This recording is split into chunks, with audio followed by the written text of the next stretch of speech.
ക്രിസ്തുവിൽ പ്രിയ സഹോദരങ്ങളെ, നിങ്ങൾക്ക് സമാധാനം. നമ്മളിന്ന് ചിന്തിക്കാൻ പോകുന്നത് നമ്മുടെ ദൈവം പഴയ നിയമത്തിലായാലും പുതിയ നിയമത്തിലായാലും ദൈവം കൂട്ടിച്ചേർത്ത ഭാര്യ ഭർത്തൃ ബന്ധത്തെ, വിവാഹ ബന്ധത്തെ വേർപിരിയുവാൻ അനുവദിക്കുന്നത് ഒരിക്കലുമില്ല. അതിന് നമ്മൾ ഇന്ന് ചിന്തിക്കുന്നത് മാർക്കോസിൻ്റെ സുവിശേഷം 10-ാം അധ്യായം 1 മുതൽ 10 വരെയുള്ള വാക്യങ്ങളാണ്. അവിടെ നിന്ന് അവൻ പുറപ്പെട്ട് യോർദാനക്കരെ യഹൂദ്യദേശത്തിൽ അതിർത്തി വരെ ചെന്നു. ജനക്കൂട്ടം പിന്നെയും അവൻ്റെ അടുക്കൽ വന്നുകൂടി.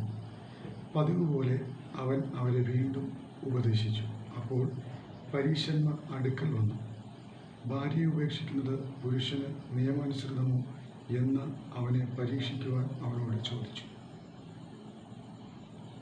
അവൻ അവരോട്, മോശെ നിങ്ങൾക്ക് തന്ന കൽപ്പന എന്ത് എന്ന് ചോദിച്ചു. ഉപേക്ഷണപത്രം എഴുതിക്കൊടുത്ത് അവളെ ഉപേക്ഷിക്കുവാൻ മോശെ അനുവദിച്ചു എന്ന് പറഞ്ഞു. യേശു അവരോട്, നിങ്ങളുടെ ഹൃദയകാഠിന്യ നിമിത്തമത്രേ അവൻ നിങ്ങൾക്ക് ഈ കൽപ്പന എഴുതി തന്നത്. സൃഷ്ടിയുടെ ആരംഭം മുതലോ ദൈവം അവരെ ആണും പെണ്ണുമായി സൃഷ്ടിച്ചു. അതുകൊണ്ട് മനുഷ്യൻ അപ്പനെയും അമ്മയും വിട്ട് ഭാര്യയോട് പറ്റിച്ചേരും, ഇരുവരും ഒരു ശരീരമായി തീരും. അങ്ങനെ അവർ പിന്നെ രണ്ടല്ല, ഒരു ശരീരമത്രേ.